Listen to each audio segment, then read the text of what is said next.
La véritable résistance n'est jamais évidente au premier regard. Elle demeure toujours enfouie profondément à l'intérieur, au cœur même de la matière structurelle. Le minerai de vanadium n'est pas cette pierre qui s'impose par son éclat ou sa couleur. C'est une roche discrète qui est restée une énigme pour les métallurgistes jusqu'à ce qu'elle révèle son secret majeur. La capacité de transformer le fer ordinaire en un acier invincible. Si l'aluminium a donné des ailes à l'humanité et le cuivre l'énergie, le vanadium est devenu le fondement de blindage, capable de résister à des chocs colossaux et d'outils qui ne connaissent pas l'usure.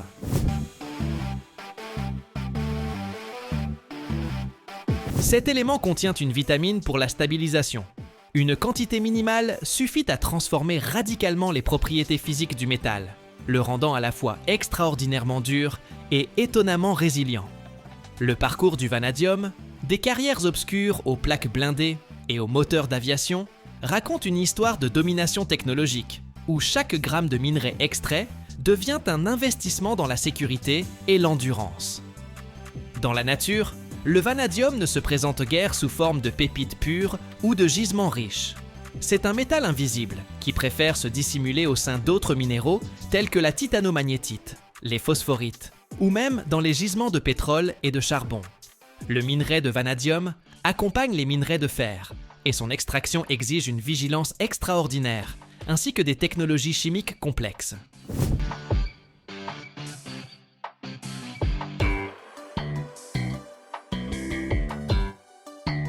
Les principales sources de cet élément sont les gigantesques gisements de sable magnétitique en Afrique du Sud, les massifs rocheux en Chine et les vastes gisements en Australie.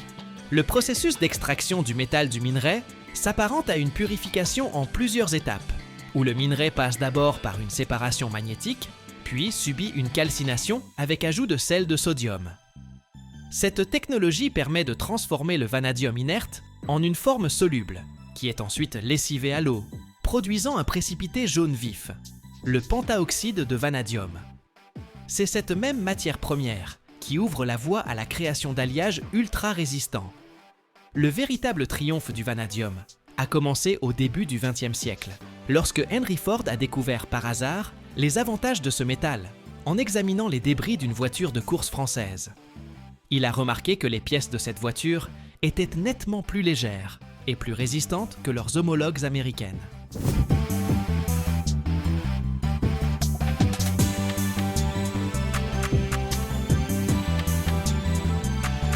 Le secret résidait dans un léger ajout de vanadium. Depuis lors, cette pierre est devenue partie intégrante de l'industrie automobile. L'acier au vanadium a permis de réduire le poids des mécanismes sans compromettre leur fiabilité, ce qui s'est révélé décisif pour la production de masse des véhicules. Mais le véritable visage de ce métal s'est manifesté dans le domaine militaire. Lorsque le monde s'est trouvé confronté au défi de créer un blindage impossible à percer par des projectiles ordinaires, les ingénieurs se sont à nouveau tournés vers le vanadium.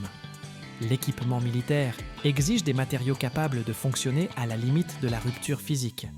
Le blindage des chars, le revêtement des navires de guerre et les fuselages des chasseurs supersoniques. Partout, cet élément est présent. Son caractère unique tient au fait qu'il affine la structure granulaire de l'acier.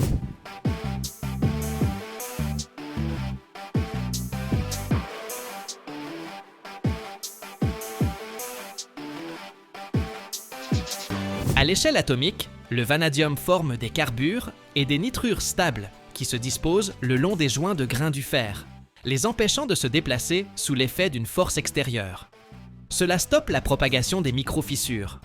Si un acier trempé ordinaire peut se briser comme du verre sous un choc violent, l'acier au vanadium absorbe l'énergie en se déformant tout en conservant son intégrité.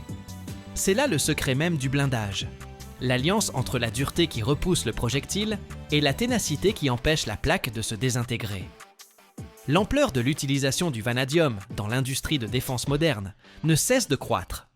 Il est devenu indispensable dans la fabrication de boulons et fixations à haute résistance pour l'aéronautique, où chaque pièce doit résister aux vibrations et aux variations de pression pendant des milliers d'heures.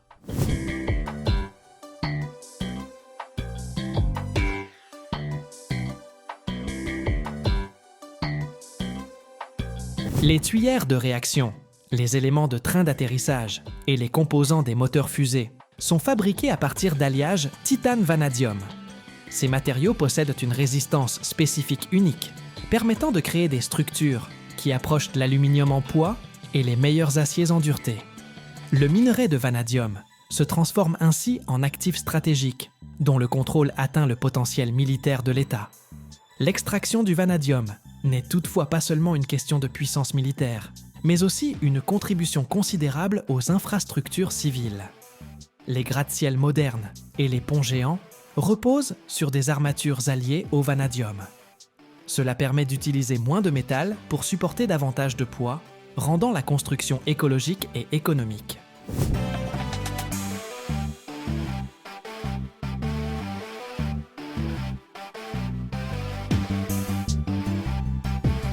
Chaque kilomètre de rail de chemin de fer, sur lequel passent quotidiennement des milliers de tonnes de marchandises, contient ce métal, car sans lui, le fer s'userait très rapidement au contact des roues d'acier des trains.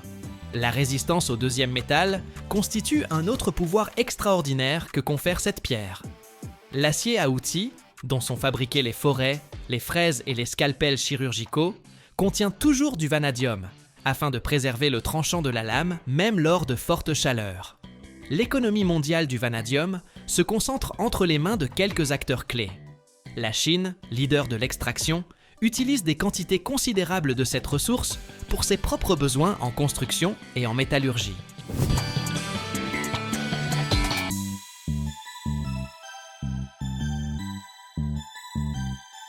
L'Afrique du Sud et le Brésil sont les principaux exportateurs qui approvisionnent le marché mondial en matières premières de haute qualité. La concurrence mondiale pour l'accès aux gisements de vanadium s'intensifie, d'autant plus qu'un nouveau domaine d'application émerge, l'énergie. Les batteries redox au vanadium promettent de résoudre le problème du stockage de l'énergie issue de sources renouvelables.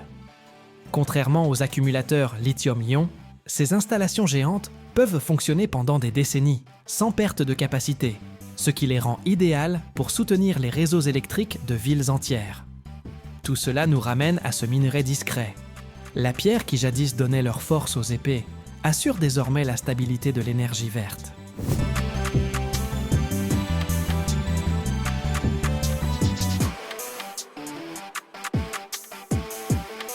Le vanadium, grâce à ses multiples degrés d'oxydation, peut faire varier la couleur de ses solutions du violet au rouge éclatant, ce qui inspira autrefois les scientifiques à le nommer d'après Vanadis, déesse scandinave de la beauté. Mais derrière cette esthétique se cache une réalité industrielle implacable.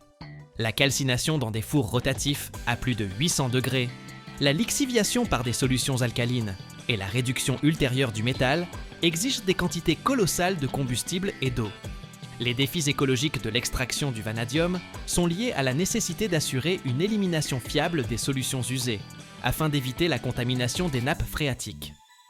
Les usines modernes mettent en œuvre des systèmes de circuits fermés, où chaque réactif est réutilisé, minimisant ainsi l'impact sur l'environnement.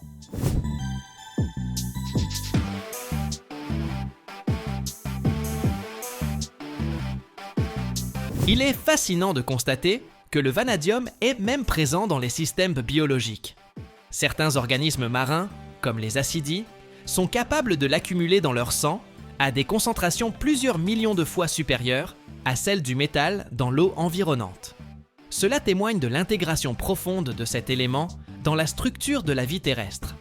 Mais pour l'humanité, il demeure avant tout un instrument pour créer des machines d'une complexité extraordinaire.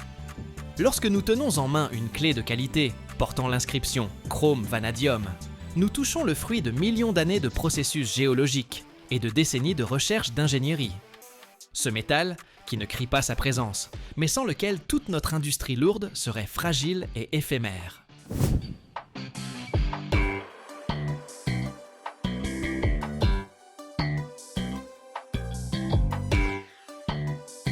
Le minerai de vanadium nous apprend à apprécier les chaînes de production complexes. Pour obtenir du ferrovanadium pur, qui sera ensuite ajouté dans le four d'acier en fusion, des milliers de personnes doivent accomplir leur travail dans les mines, les usines chimiques et les laboratoires. Cela nécessite le déploiement d'excavateurs géants, qui décapent les couches de roche, et d'instruments analytiques sophistiqués qui détectent la moindre fraction de pourcentage d'impureté. L'échelle de l'extraction ne cesse de croître, car le monde a besoin de toujours plus de résistance. L'armure du futur sera encore plus légère et encore plus fiable grâce précisément aux nouvelles méthodes de traitement de cette pierre.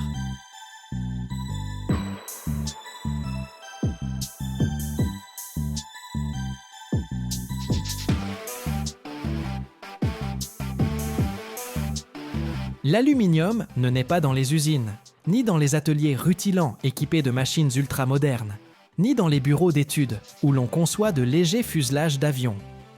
Sa véritable naissance se produit sous une chaleur tropicale insoutenable, au milieu de déserts de poussière rouge et de gigantesques entailles dans la croûte terrestre, là où gisent les bauxites, le minerai principal de ce métal. Lorsque nous tenons en main une simple canette en aluminium, ou que nous admirons la légèreté d'un vélo moderne, nous réalisons difficilement que ce métal faisait jadis partie d'immenses couches de roches sédimentaires, formées il y a des millions d'années sous l'effet d'une érosion agressive. La bauxite n'est pas un minerai ordinaire, c'est le résultat d'un processus géologique unique qui a transformé basalte, granit et autres silicates en concentré d'oxyde d'aluminium.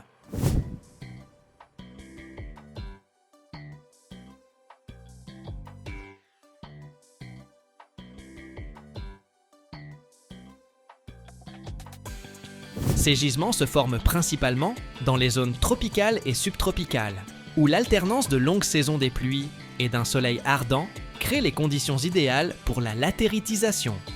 L'eau s'infiltre à travers le sol, lessivant la silice et autres éléments facilement solubles, ne laissant derrière elle que les composés stables de fer et d'aluminium. Au fil du temps, ces résidus s'accumulent, formant de puissantes cuirasses qui recouvrent de vastes territoires.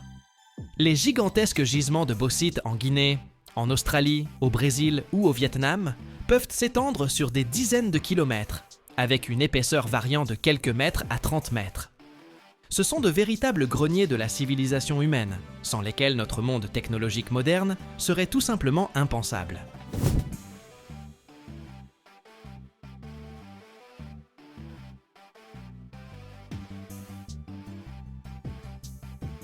L'extraction de la bauxite impressionne par son ampleur. Lorsque ces gisements se situent effectivement près de la surface, ils sont exploités à ciel ouvert.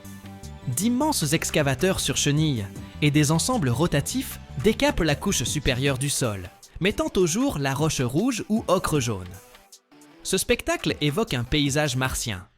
Les composés ferreux confèrent au minerai sa couleur rouille caractéristique, tandis que les engins qui œuvrent dans ces carrières paraissent minuscules face à l'étendue des strates dégagées. Le processus d'extraction n'est que le début d'un long parcours. Le minerai de bauxite est un mélange complexe de minéraux, dont les principaux sont la gypsite, la beumite et le diaspore.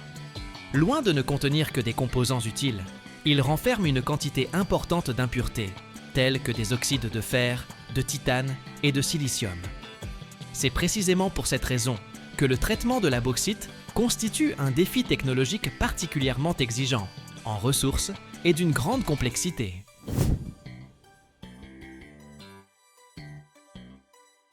La première étape consiste à obtenir l'alumine, ou oxyde d'aluminium pur, selon la méthode proposée à la fin du XIXe siècle par Carl Joseph Bayer. Cette technologie demeure essentiellement inchangée depuis plus d'un siècle, bien qu'elle soit devenue nettement plus efficace. Le minerai est broyé jusqu'à obtenir une poudre fine, mélangée à une solution concentrée de soude caustique et chauffée dans d'immenses autoclaves sous haute pression. Dans ces géants métalliques se produit une réaction chimique au cours de laquelle l'aluminium passe en solution, tandis que toutes les impuretés indésirables précipitent au fond, formant ce qu'on appelle la boue rouge. Le problème de la boue rouge constitue l'un des défis environnementaux les plus complexes pour le secteur. Cette pulpe alcaline, saturée d'oxyde de fer, nécessite des installations spéciales, les bassins de décantation.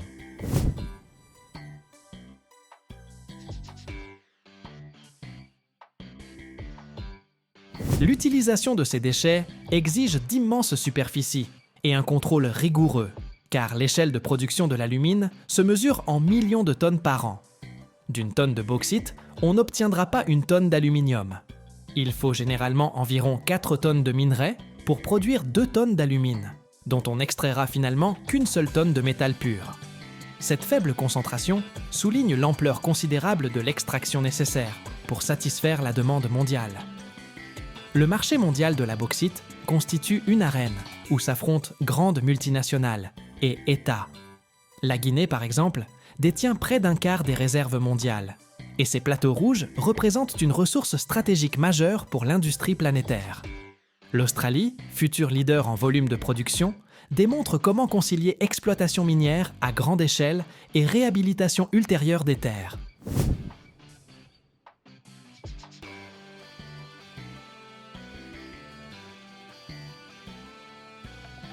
Sur les sites d'anciennes carrières, où hier encore fonctionnèrent des machines géantes, on plante aujourd'hui des forêts d'eucalyptus, tentant de restaurer un écosystème endommagé par l'intervention humaine. Après l'obtention de cette poudre blanche pure, l'alumine, débute la seconde étape de la transformation, l'électrolyse selon le procédé Hall-Héroult. Ce processus exige une quantité colossale d'énergie électrique, raison pour laquelle les usines de production d'aluminium sont implantées à proximité de puissantes centrales hydroélectriques. L'alumine est dissoute dans de la cryolite fondue, à une température avoisinant 950 degrés Celsius. Un courant électrique intense traverse ce bain en fusion, brisant les liaisons entre les atomes d'aluminium et d'oxygène.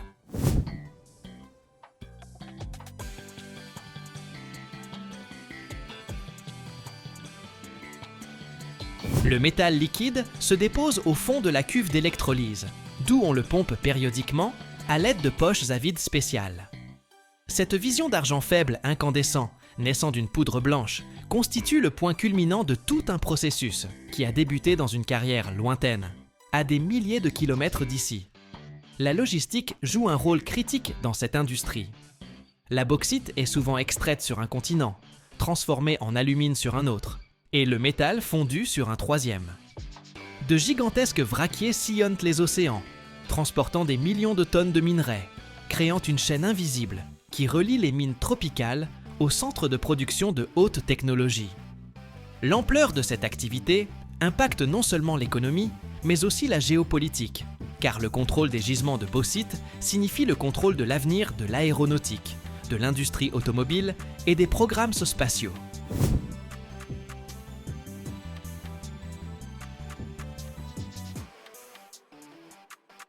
Ce n'est pas pour rien que l'aluminium est surnommé le métal ailé, mais son chemin vers le ciel commence en profondeur sous terre, dans les couches lourdes et humides de roches argileuses. Il est important de comprendre que les gisements de bauxite ne sont pas illimités, même si leurs réserves sur la planète sont actuellement estimées comme largement suffisantes pour répondre aux besoins de l'humanité pendant plusieurs siècles encore. Toutefois, la facilité d'extraction et la forte concentration d'éléments utiles dans ces strates gigantesques font de ce type de minerai le choix privilégié. Il existe certes d'autres sources d'aluminium, comme les syénites néphéliniques ou les argiles kaoliniques, mais leur traitement est nettement plus complexe et plus coûteux. C'est pourquoi les provinces bauxitiques demeurent les principales cibles d'intérêt pour les géologues et les investisseurs.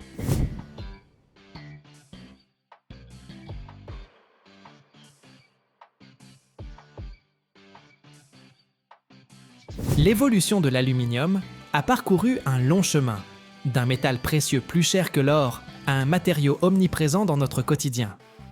À la fin du XIXe siècle, Napoléon III recevait ses invités les plus illustres en leur offrant des couverts en aluminium, tandis que les hôtes de moindre rang devaient se contenter de vaisselle en or. Aujourd'hui, ce métal est devenu symbole d'accessibilité et de fonctionnalité. Mais cette accessibilité repose précisément sur notre capacité à l'extraire à l'échelle industrielle. Sans les gisements gigantesques enfouis sous les plateaux guinéens ou l'Amazonie brésilienne, nous n'aurions ni smartphone, ni bâtiments modernes à haute efficacité énergétique, ni transport léger.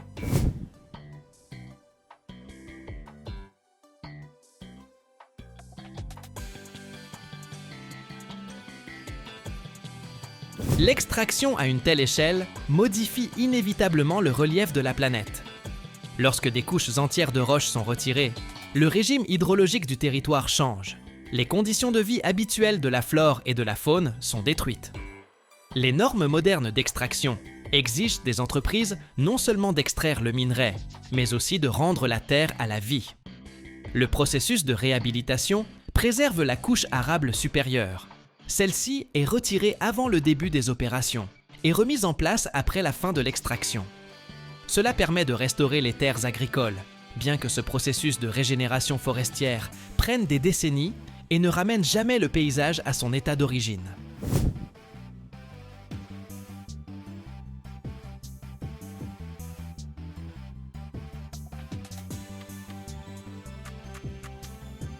Le recyclage de la bauxite, c'est aussi une histoire d'énergie. Chaque gramme d'aluminium, ce sont des dizaines de kilowattheures d'électricité cristallisée dans le métal. C'est pourquoi on surnomme l'aluminium la banque électrique. Son recyclage ne nécessite que 5% de l'énergie requise pour la production primaire à partir du minerai. Cela fait de l'aluminium l'un des métaux les plus écologiques à long terme, car une fois extrait des gisements de bauxite, il peut être réutilisé quasi indéfiniment, traversant des cycles de refonte sans perdre ses propriétés. Mais tant que la demande pour ce métal croîtra plus vite que les capacités de recyclage, les carrières géantes continueront de s'étendre, s'enfonçant toujours plus profondément dans la terre rouge à la recherche de ces précieux oxydes.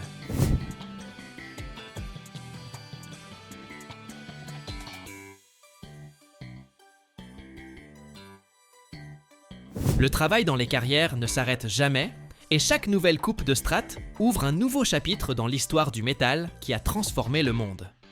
C'est un labeur sans fin, où l'ampleur des tâches correspond à l'ampleur des gisements, et où chaque maillon de la chaîne technologique s'avère crucial pour la réussite globale. La transformation de la bauxite illustre parfaitement la façon dont l'humanité a appris à exploiter les ressources terrestres, métamorphosant une argile d'apparence ordinaire en matériaux stratégiques qui fondent notre ère technologique. Chaque étape de ce processus prolonge logiquement la précédente, composant ainsi le tableau cohérent d'une interaction entre l'homme et la nature, où géants industriels et ressources naturelles évoluent dans un lien indissociable.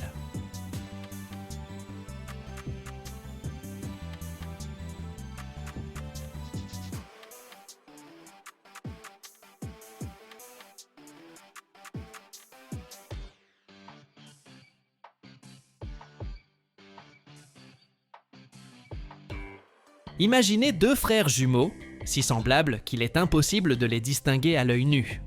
Toujours ensemble, nés au même instant, ils vivent côte à côte depuis des milliards d'années. Mais voici le paradoxe.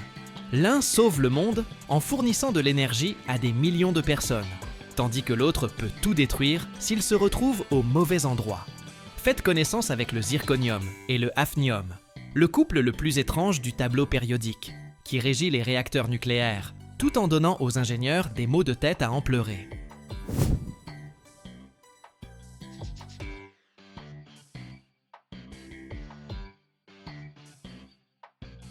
Ces deux métaux se ressemblent tellement d'un point de vue chimique qu'ils ont été découverts séparément à 150 ans d'intervalle, sans que personne ne soupçonne qu'il s'agissait d'éléments distincts. Le zirconium a été identifié en 1789 et le hafnium seulement en 1923. Et savez-vous pourquoi? Parce qu'ils sont toujours ensemble. Dans la nature, il n'existe aucun gisement de zirconium pur. Il contient toujours entre 1 et 5% de hafnium. Ils sont comme le yin et le yang, version métallique et potentiellement radioactive si l'on ne s'y prend pas correctement. Et voici le plus fascinant. Ces frères jumeaux possèdent des propriétés nucléaires diamétralement opposées. Le zirconium est presque transparent aux neutrons. Il le traverse comme s'il n'existait pas. Le hafnium, lui, capture avidement chaque neutron qui passe à sa portée. Et ce n'est pas une petite différence. Le hafnium absorbe les neutrons 600 fois mieux que le zirconium. 600! C'est comme comparer du papier et un mur de béton pour arrêter une balle.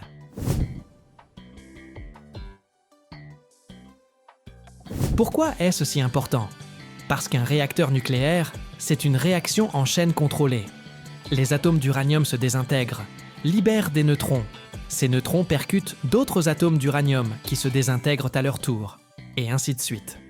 Pour que le réacteur fonctionne de manière stable, il faut contrôler précisément le nombre de neutrons. Trop de neutrons, le réacteur surchauffe et c'est l'accident. Pas assez, la réaction s'éteint et plus d'énergie. C'est là qu'intervient le zirconium. Les barres de combustible dans le réacteur sont de longs tubes remplis de pastilles de dioxyde d'uranium. Ces tubes doivent être fabriqués dans un matériau qui ne gêne pas la circulation des neutrons et ne freine pas la réaction. Le zirconium est idéal. Il est transparent aux neutrons, résistant aux températures élevées, insensible à la corrosion dans l'eau sous pression et à la radiation. Aucun autre métal ne convient aussi bien.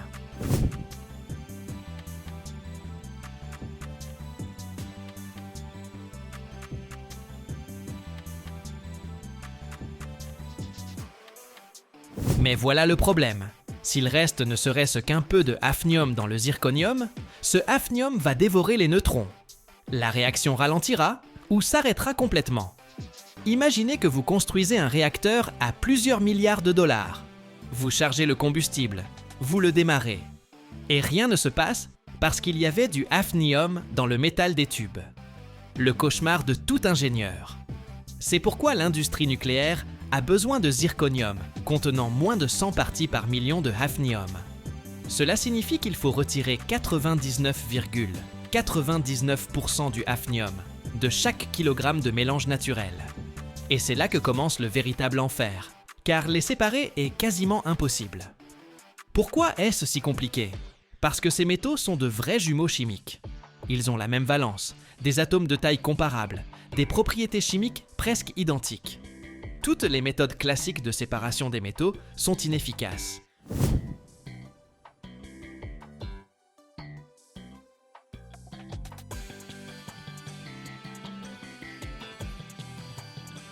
On ne peut pas faire fondre le mélange et les séparer selon leur point de fusion.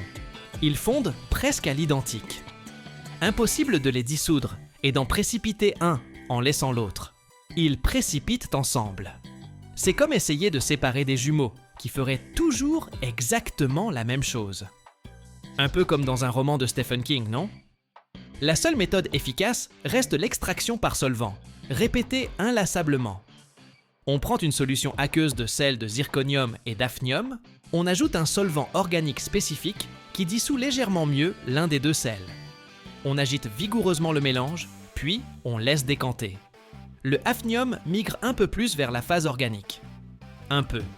Le mot est important. À chaque cycle, la différence ne dépasse que quelques pourcents. Il faut donc répéter le processus des centaines et des milliers de fois. C'est ce qu'on appelle l'extraction en cascade. Imaginez une usine gigantesque avec des milliers de cuves, où les solutions sont pompées de l'une à l'autre, passant par d'interminables cycles de mélange et de séparation. Le processus prend des semaines ou des mois. Et tout cela pour obtenir du zirconium d'une pureté suffisante pour un réacteur. Il existe une autre méthode, la chromatographie par échange d'ions. La solution de Cels est passée à travers une colonne remplie d'une résine spéciale. Le hafnium adhère un peu plus fortement à la résine que le zirconium. Il se déplace donc plus lentement. Après avoir traversé des dizaines de mètres de colonnes, ils finissent par se séparer. Mais là encore, le processus est lent, coûteux, énergivore. Voyons maintenant ce qu'on fait du zirconium pur. On le transforme en un alliage appelé zircaloy, du zirconium avec de petites quantités d'étain, de fer et de chrome.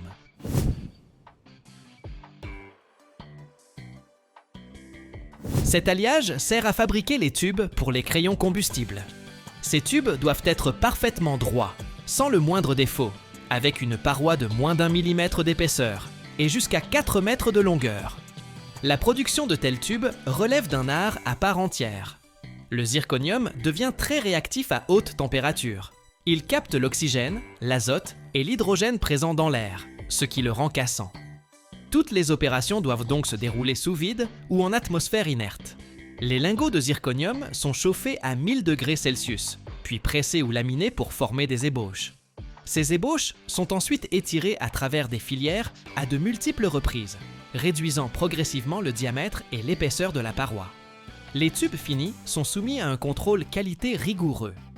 Ils sont radiographiés aux rayons X et aux ultrasons pour détecter les micro-fissures. La composition chimique est vérifiée par analyse spectrale. Leur résistance mécanique et leur tenue à la corrosion sont testées. Un seul tube défectueux dans un réacteur pourrait entraîner une fuite de combustible radioactif. Le contrôle est donc absolu.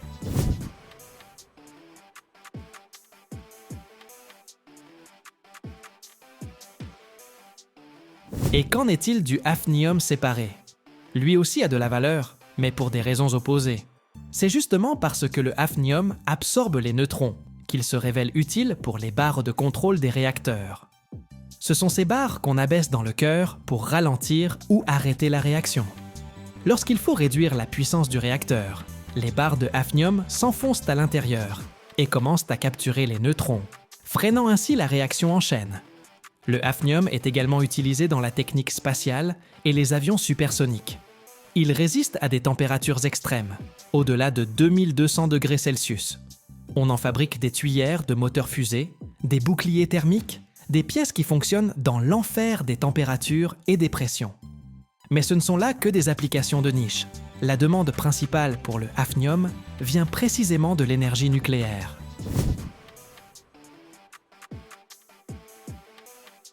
Fait intéressant, le hafnium doit son nom à Copenhague, ville où il fut découvert.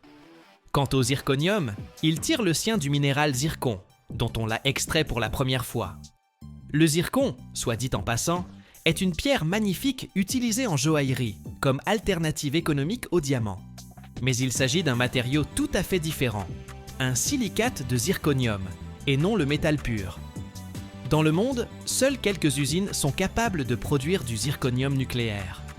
Le processus est si complexe et coûteux que tous les pays ne peuvent se le permettre. Les principaux producteurs sont la France, les États-Unis et la Chine. Un kilogramme de zirconium nucléaire coûte des dizaines de fois plus cher que l'acier ordinaire. Mais pour l'industrie nucléaire, il n'existe aucune alternative.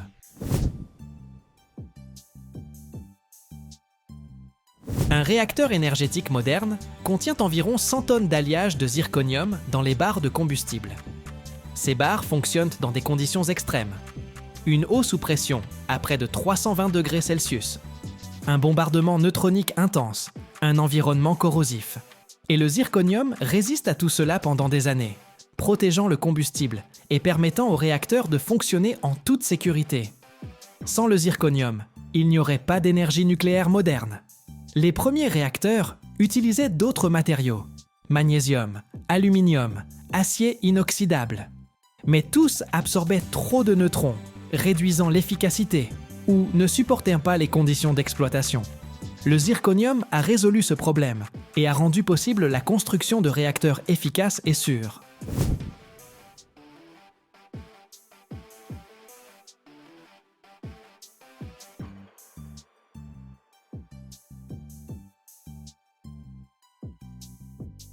Il existe un autre domaine où le zirconium est irremplaçable, la médecine. Les implants en zirconium pour la dentisterie et l'orthopédie sont biocompatibles, résistants et ne provoquent aucune allergie. Articulations artificielles, couronnes dentaires, plaques pour os, nombre d'entre eux sont fabriqués en zirconium ou en oxyde de zirconium.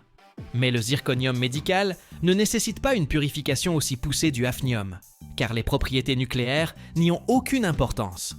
L'avenir du zirconium est lié au développement de l'énergie nucléaire. Les nouvelles générations de réacteurs exigent des matériaux encore meilleurs, plus résistants aux températures élevées, à l'irradiation, à la corrosion. De nouveaux alliages à base de zirconium sont développés, avec ajout de niobium, de molybdène et d'autres éléments. Des revêtements sont testés, qui protègent davantage les tubes de l'oxydation en cas d'accident. Quant au hafnium, il trouve de nouvelles applications dans la microélectronique. L'oxyde de hafnium est utilisé comme diélectrique dans les transistors des processeurs modernes. Il permet de réduire la taille des transistors sans perte de performance. Ainsi, les deux frères ont trouvé leur place dans les technologies qui font avancer la civilisation.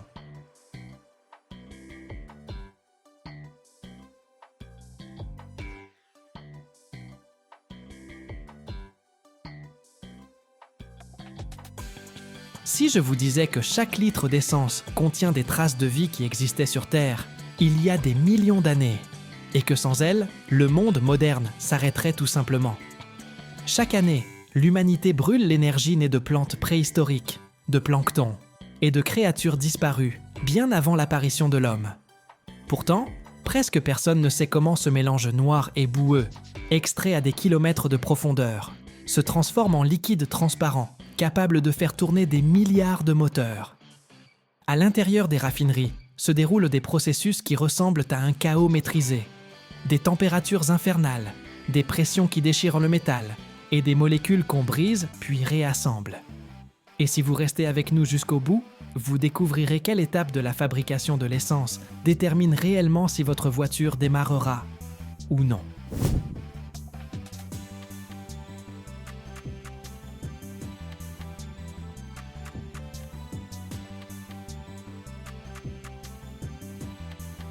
Tout commence avec le pétrole brut, extrait du sous-sol à des profondeurs pouvant atteindre plusieurs kilomètres. Ce pétrole n'est pas une substance homogène, mais un mélange complexe de milliers d'hydrocarbures différents, formés durant des millions d'années à partir de restes d'organismes anciens.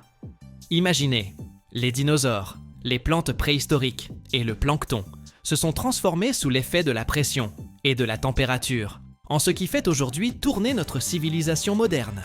Incroyable, n'est-ce pas?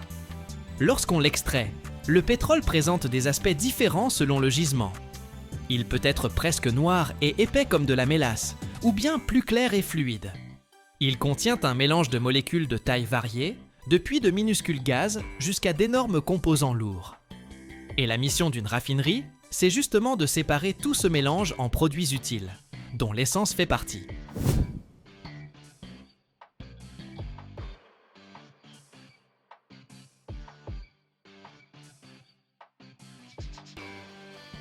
La première et la plus importante étape s'appelle la distillation fractionnée. Le pétrole est pompé dans une immense tour verticale qui peut atteindre la hauteur d'un immeuble de 15 étages. Cette tour s'appelle colonne de rectification et elle fonctionne selon un principe simple. Différentes substances bouillent à différentes températures. D'abord, le pétrole est chauffé à environ 400 degrés Celsius dans un four spécialisé. À cette température, la plupart des composants du pétrole se transforment en vapeur. Ce mélange de vapeur brûlante est introduit dans la partie inférieure de la colonne de rectification. À l'intérieur de la tour sont installés des dizaines de plateaux horizontaux, à différentes hauteurs. Et c'est là que commence la véritable magie de la séparation.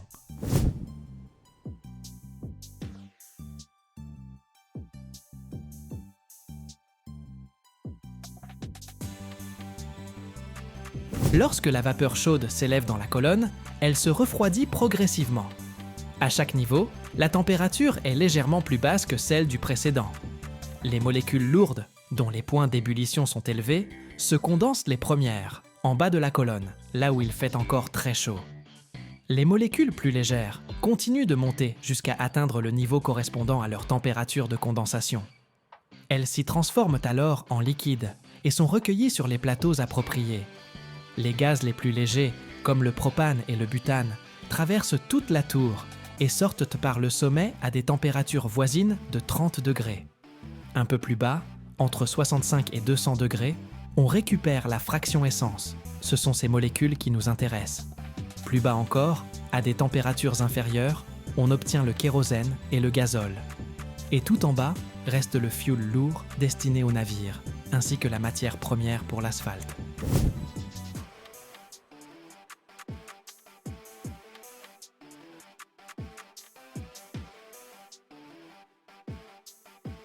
Mais voici le hic. Si l'on se contente de fractionner le pétrole brut, on n'obtient pas beaucoup d'essence, environ 15 ou 20% du volume total. Or, la demande d'essence est colossale, bien supérieure à sa teneur naturelle dans le pétrole. Les raffineurs ont donc imaginé une astuce pour en produire davantage à partir de ce qu'ils ont, un procédé appelé craquage. Le craquage consiste à briser de grosses molécules lourdes en molécules plus petites, adaptées à l'essence. Plusieurs méthodes existent.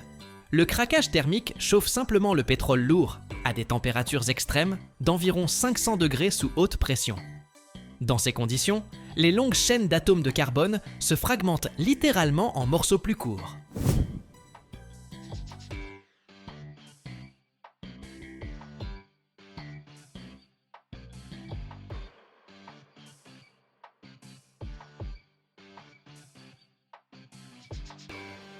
Une méthode encore plus efficace, le craquage catalytique. On utilise ici des substances spéciales, les catalyseurs, généralement des aluminosilicates, qui accélèrent les réactions chimiques sans avoir à chauffer à des températures aussi folles. On mélange le pétrole lourd avec une poudre chaude de catalyseur à des températures proches de 1000 degrés, et les molécules se scindent bien plus rapidement et efficacement. Après la réaction, le catalyseur est régénéré et réutilisé encore et encore. Il existe également l'hydrocraquage, où l'on ajoute, outre la haute température et le catalyseur, de l'hydrogène sous pression, jusqu'à 1 tonne, voire 1,5 tonnes par pouce carré. L'hydrogène aide à nettoyer les molécules en éliminant le soufre et l'azote, qui peuvent être nocifs. Ce procédé donne l'essence la plus pure et de la meilleure qualité.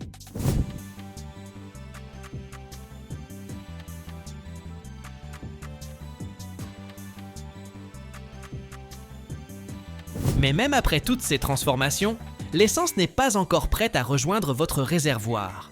Il faut améliorer ses propriétés par des procédés appelés reformage et alkylation. Le reformage modifie la structure des molécules d'essence, augmentant son indice d'octane, l'indicateur de la résistance du carburant à la détonation dans le moteur. Une essence à faible indice d'octane peut s'auto-enflammer dans les cylindres du moteur, de manière intempestive, provoquant un cliquetis susceptible d'endommager le bloc moteur. Lors du reformage, les molécules d'essence traversent une série de réacteurs équipés de catalyseurs au platine à une température avoisinant les 500 degrés. Là, les chaînes droites d'atomes se réorganisent en structures ramifiées et en molécules cycliques, qui présentent un indice d'octane plus élevé.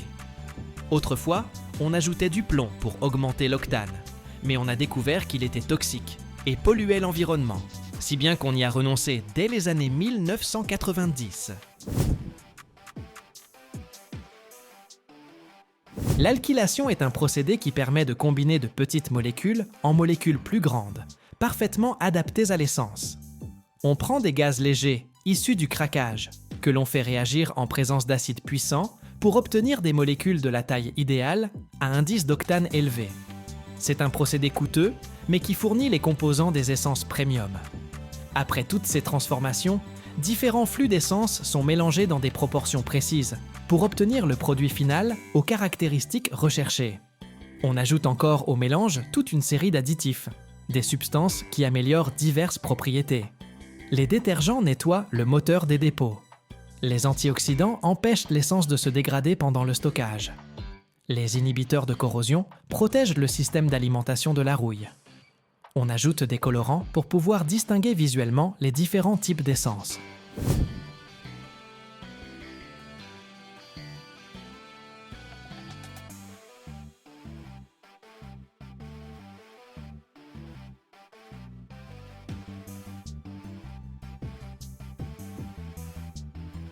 Dans de nombreux pays, on ajoute obligatoirement de l'éthanol à l'essence, un alcool fabriqué à partir de maïs ou de canne à sucre. Il représente généralement 10% du volume, parfois davantage. L'éthanol augmente l'indice d'octane et est considéré comme plus écologique, car il provient de sources renouvelables. Bien que l'on débatte encore de ses véritables bénéfices environnementaux, compte tenu de toute l'énergie dépensée pour cultiver la matière première. Il est intéressant de noter qu'à partir d'un baril de pétrole brut de 160 litres, on obtient environ 20 litres d'essence, auxquels s'ajoutent le diesel, le kérosène, les lubrifiants et d'autres produits. Rien ne se perd, même les gaz produits au cours du processus sont brûlés pour chauffer la raffinerie elle-même ou transformés en d'autres substances utiles.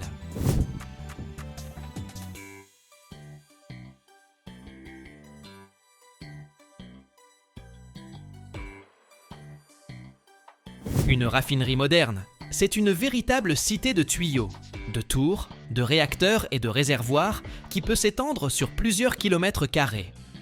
L'ensemble du complexe est piloté par ordinateur, surveillant simultanément des milliers de paramètres: température, pression, débit des flux, composition des produits. Une erreur de réglage peut coûter des millions de dollars, voire provoquer un accident. Les normes environnementales se durcissent sans cesse. Aussi les raffineries se modernisent-elles en permanence, installant de nouveaux équipements de traitement des émissions et réduisant leur consommation d'énergie. La production d'essence est devenue bien plus propre qu'il y a 30 ou 40 ans, même si elle reste très énergivore et continue d'avoir un impact sur l'environnement.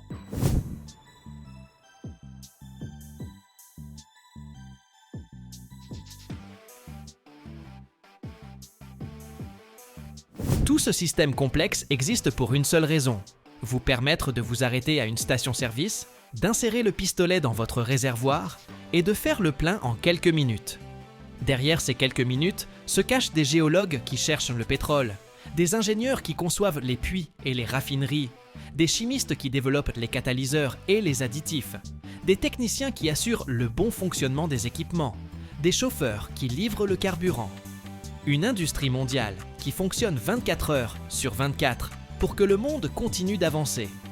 Et même si l'on parle beaucoup aujourd'hui de voitures électriques et d'énergie renouvelable, l'essence restera encore longtemps le carburant principal pour des milliards de véhicules à travers le monde. C'est le fruit d'un siècle de réflexion technique, de recherche chimique et d'innovation technologique. La transformation d'une matière organique millénaire en énergie moderne.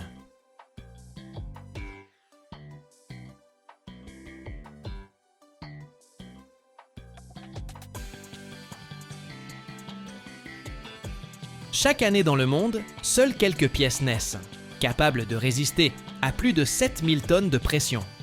Mais l'une d'elles a établi un record qui semblait impossible, même pour les ingénieurs. Imaginez un anneau dont le diamètre dépasse 2 fois celui de buts de football, un bloc d'acier massif sans la moindre soudure. Comment est-ce seulement possible? Et pourquoi la sécurité de millions de personnes dépend-elle de cette pièce?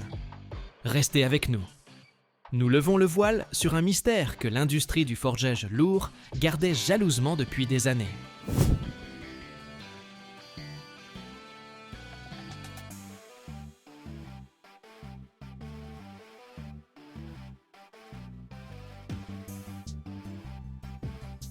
Pour comprendre l'échelle, imaginez un terrain de football.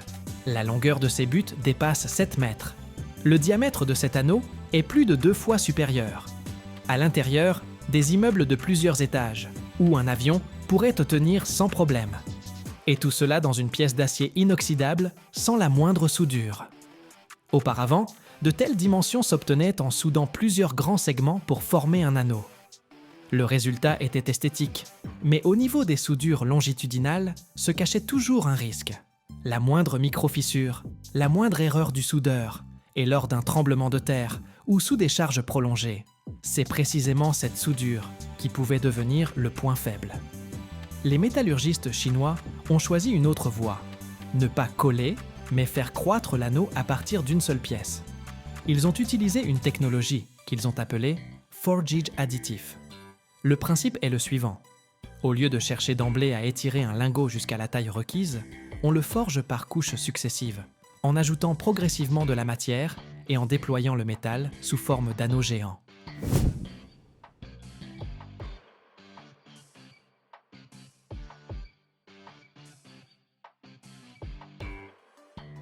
C'est un peu comme quand on étale une pâte et qu'on la plie en rouleau plusieurs fois pour qu'elle devienne à la fois épaisse, uniforme et sans bulles d'air. Sauf qu'ici, à la place de la pâte, on a de l'acier inoxydable chauffé à blanc et des presses de plusieurs milliers de tonnes. On commence par faire fondre un acier de très haute qualité, additionné de nickel, de chrome et de molybdène. Ces additifs garantissent la résistance, la plasticité et la tenue à la corrosion, même en milieu radioactif et à haute température.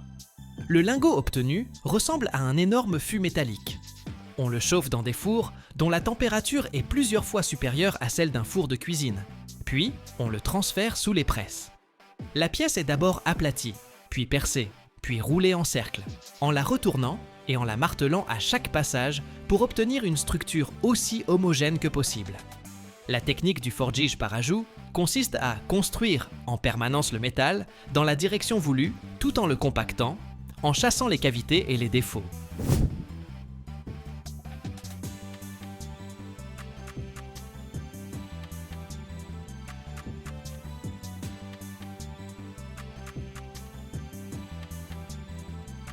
À chaque passage sous les presses, l'anneau gagne en diamètre, mais ses parois conservent l'épaisseur requise, tandis que la structure granulaire de l'acier s'uniformise.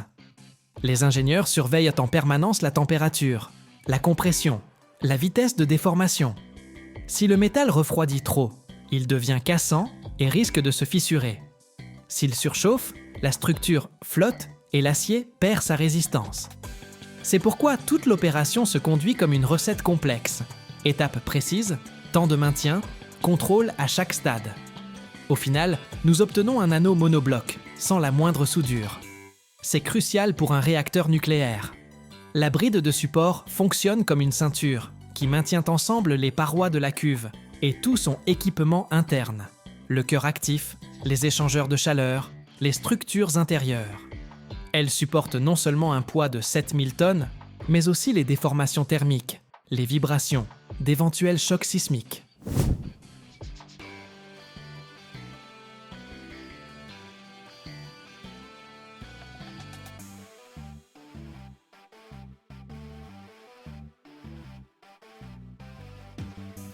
Si l'on imagine le réacteur comme une immense marmite sous pression, cette virole en est la ceinture, qui ne doit céder d'aucun micron. L'absence de soudure réduit considérablement le risque de fissuration sous charge cyclique et rend la structure plus résistante au séisme. Bien entendu, après le forgeage, l'histoire ne s'arrête pas là. La virole subit un traitement thermique. On la chauffe, puis on la refroidit selon un protocole précis, afin de figer les propriétés requises de l'acier, limite d'élasticité, résilience, résistance au fluage à haute température. Viennent ensuite d'innombrables vérifications, contrôles par ultrasons pour déceler les défauts cachés, essais mécaniques sur des échantillons prélevés dans les surépaisseurs d'usinage, mesures de dureté sur tout le périmètre. Et ce n'est que lorsque les ingénieurs ont la certitude que le métal se comporte de manière homogène en tout point de la virole, que celle-ci est autorisée à intégrer l'îlot nucléaire.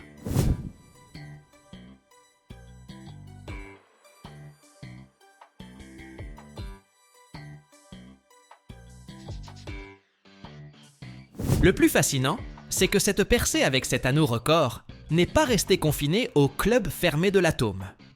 La même idée de forgeage intégral d'anneaux géants a commencé à se propager vers d'autres domaines. Les turbines hydrauliques des grandes centrales hydroélectriques comportent d'immenses éléments annulaires qui maintiennent les rousses mobiles et les distributeurs. Les tours d'éoliennes nécessitent des brides puissantes qui transmettent les charges des pales à travers la nacelle jusqu'à la colonne d'acier. Moins ces assemblages comportent de soudure, mieux ils supportent les vibrations et les régimes de fonctionnement complexes. La technologie de forgeage additif permet de réaliser pour eux des anneaux monoblocs de grand diamètre, qui durent plus longtemps et offrent une meilleure fiabilité. Les presses de forgeage libre les plus puissantes au monde, notamment chez l'entreprise chinoise China Airzong, atteignent 80 000 tonnes d'effort et permettent de déformer des lingots de masse allant de quelques dizaines à plus de 250 tonnes, ouvrant ainsi la possibilité de forger des anneaux de cette envergure.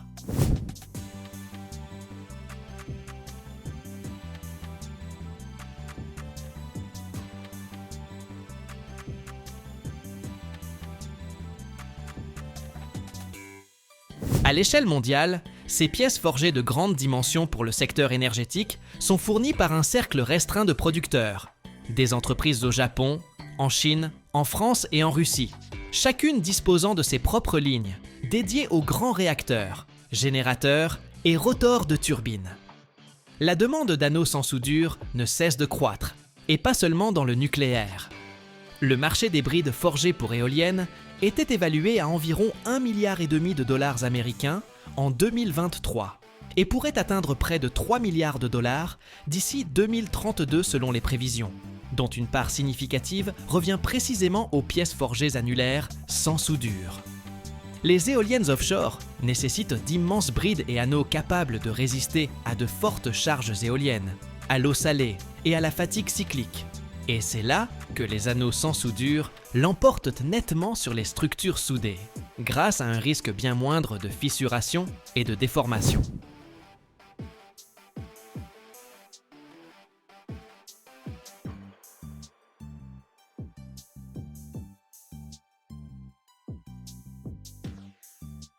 Des anneaux similaires sont utilisés dans l'hydroélectricité. Cerclage de turbines hydrauliques, appareils directeurs, brides massives de conduite haute pression. Partout où la rupture d'une soudure peut devenir catastrophique, les fabricants optent pour de grandes pièces forgées monobloc.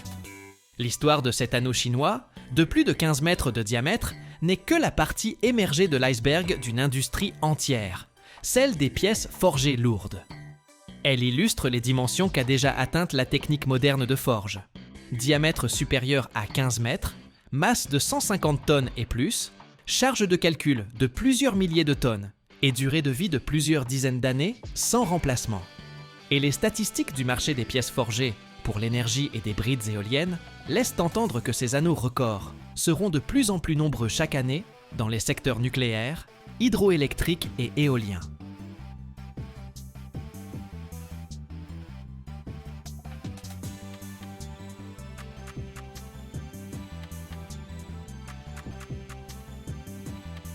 Qu'est-ce qui peut écraser du métal comme s'il s'agissait de pâtes à modeler tiède? Une machine dont la force dépasse le poids de villes entières. Sa pression équivaut à une armée d'éléphants d'acier, empilés les uns sur les autres. Mais la vraie question est ailleurs. Pourquoi l'humanité a-t-elle créé un tel monstre capable de défier les lois de la physique?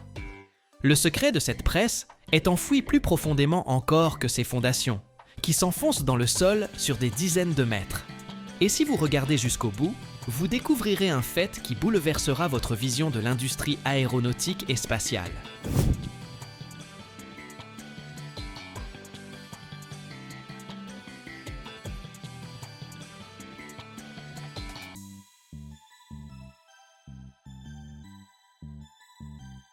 Mais qu'est-ce que cela représente réellement? 80 000 tonnes. Pour vous donner une idée, c'est l'équivalent du poids de 80 000 voitures de tourisme compressées en un seul point, ou de la pression qu'exercerait une armée entière d'éléphants gigantesques se tenant les uns sur les autres. Ce colosse d'acier, mis en service en 2013, est la presse de forgeage la plus puissante au monde, surpassant toutes les réalisations antérieures. C'est un véritable géant qui atteint la hauteur d'un immeuble de 10 étages. Sa base s'enfonce profondément dans le sol, tandis que sa partie supérieure s'élance vers le ciel, tel un gratte-ciel industriel. On dirait une machine tout droit sortie d'un film de science-fiction. Et pourtant, elle est absolument réelle et accomplit chaque jour son travail extraordinaire. Cette presse est conçue pour l'estampage de pièces exceptionnellement volumineuses et complexes, essentielles au secteur de l'aéronautique, de l'aérospatiale et de l'énergie. Il peut s'agir d'immenses panneaux pour des fuselages de fusées, d'éléments massifs d'ailes ou de fuselages d'avions, de composants de turbines pour centrales électriques, ou encore d'équipements pour réacteurs.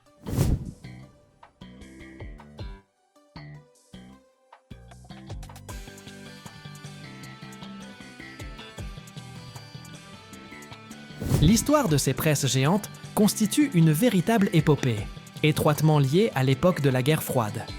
C'est précisément lorsque les États-Unis et l'URSS se livraient une compétition acharnée pour la domination dans la course spatiale et l'industrie militaire qu'est apparue la nécessité de structures métalliques ultra résistantes et monoblocs.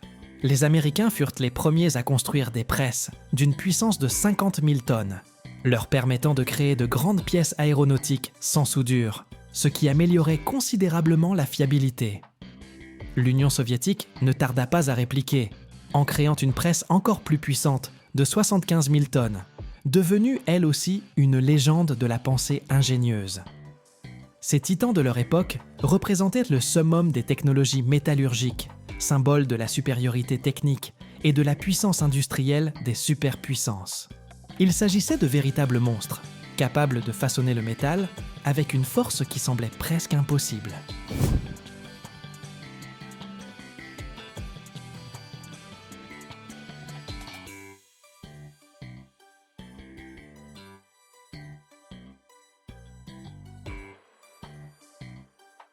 Mais la presse chinoise moderne a battu tous ses records, surpassant même le géant soviétique. Elle est capable d'écraser le métal, avec une force littéralement surhumaine. Sous cette presse, des ébauches métalliques chauffées à blanc, dont la masse peut atteindre des centaines de tonnes. C'est comme plusieurs dizaines de camions compressés en un seul morceau de métal, s'aplatissent comme de la pâte à modeler molle. Le métal, chauffé jusqu'à briller d'un éclat rouge ou jaune, subit une pression incroyable. Il ne se déforme pas simplement. Il s'écoule sous l'action de cette force colossale, lentement mais inexorablement, pour prendre la forme souhaitée, préalablement conçue. Ce n'est pas de la coulée, c'est du forgage, un procédé qui renforce la structure du métal, le rendant plus dense et plus résistant que n'importe quelle pièce moulée. C'est précisément cette capacité, fabriquer des pièces forgées monoblocs de dimensions gigantesques, qui constitue l'avantage principal et la caractéristique déterminante de telles presses. Imaginez, vous pouvez obtenir une grande poutre pour l'aile d'un avion ou un élément de coque de réacteur sans la moindre soudure.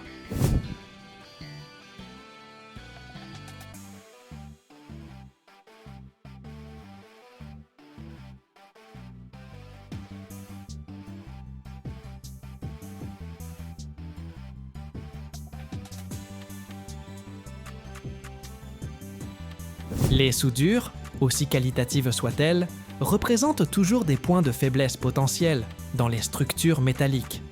Elles peuvent constituer des zones de concentration de contraintes, de fissures ou de corrosion.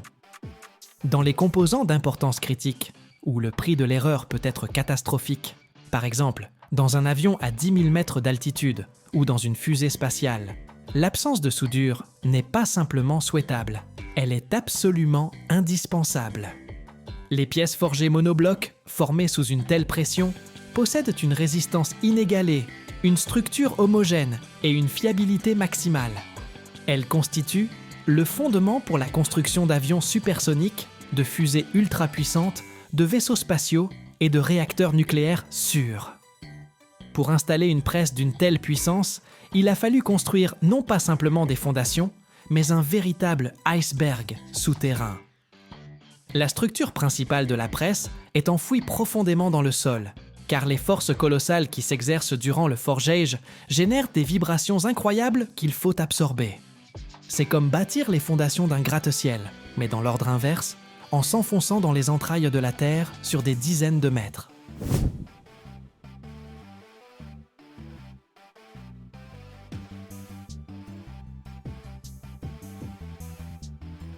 L'installation même d'un tel équipement constitue une opération logistique plus complexe que le lancement d'une fusée spatiale. Les pièces de la presse arrivaient sur place par centaines, puis elles étaient assemblées sur site à l'aide de grues géantes et d'équipes d'ingénieurs qui travaillaient pendant des années. Par ailleurs, la force d'une presse de 80 000 tonnes ne représente pas simplement une pression, mais une transformation contrôlée du matériau au niveau microscopique. Sous une telle influence, la structure cristalline du métal se modifie. Les grains deviennent plus fins et plus denses, ce qui lui confère des propriétés mécaniques exceptionnelles. C'est comme améliorer le métal jusqu'à son niveau maximal. Il est également intéressant de noter que le fonctionnement d'un tel géant nécessite une quantité colossale d'énergie. Ce n'est pas simplement brancher une prise. Pour assurer le fonctionnement des pompes hydrauliques et maintenir une pression stable, il faut une centrale électrique puissante.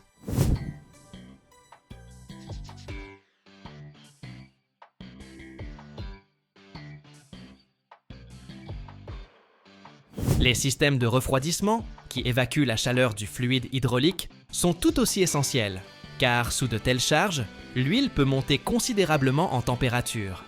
Il s'agit d'un véritable écosystème d'ingénierie, où chaque élément joue un rôle crucial dans le fonctionnement de l'ensemble du système. Comme nous l'avons évoqué précédemment, plutôt que de souder de nombreuses petites plaques métalliques, la presse permet de créer une part importante de l'enveloppe à partir d'un seul bloc de métal. Cela rend la structure plus légère, plus résistante et davantage capable de supporter la fatigue des matériaux. Bien que la presse ne façonne pas les petites aubes de turbines, elle peut former de grands éléments de carter de turboréacteurs, capables de résister à des pressions et températures élevées.